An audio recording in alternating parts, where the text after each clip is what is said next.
Magandang araw sa inyong lahat. Sa video na ito, tatalakayin natin ang isang nakakagimbal na trahedya na nangyari sa Hawaii. Isang insidente na hanggang ngayon ay wala pa ing hustisya.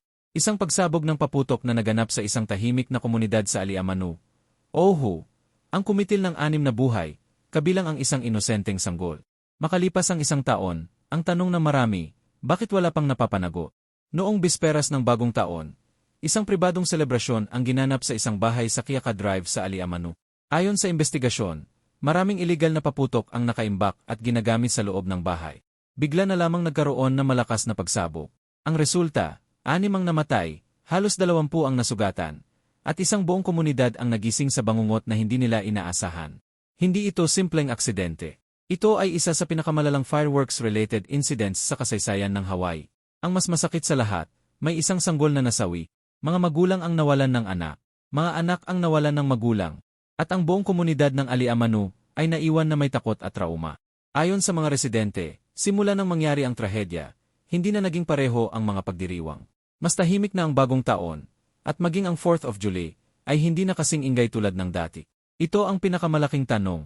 Ayon kay Deputy Prosecuting Attorney Scott Bell, isa sa pinakamalaking hadlang sa kaso ay ang kawalan ng kooperasyon mula sa ilang pamilya ng mga biktima at mga taong dumalo sa selebrasyon.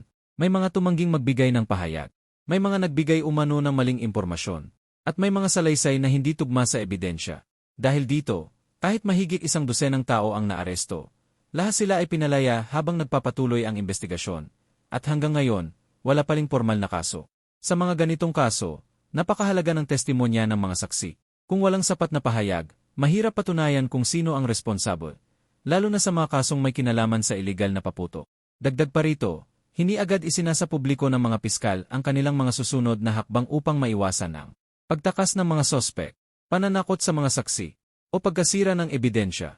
Ibig sabihin, maaring may nangyayaring investigasyon sa likod ng kamera, kahit tila tahimik sa publiko. Bilang tugon sa trahedya, nagpatupad ang estado ng Hawaii ng mas mahigpit na batas laban sa iligal na paputok. Kasama rito ang mas mataas na multa, posibleng kasong felony, at mas agresibong enforcement laban sa smuggling ng paputok. May isinagawa ring fireworks amnesty program, kung saan voluntaryong isinuko ng publiko ang daan-daang libra ng iligal na paputok. Layunin nito na maiwasan na maulit pa ang ganitong klaseng trahedya. Ang nangyari sa Aliamanu ay isang malupit na paalala.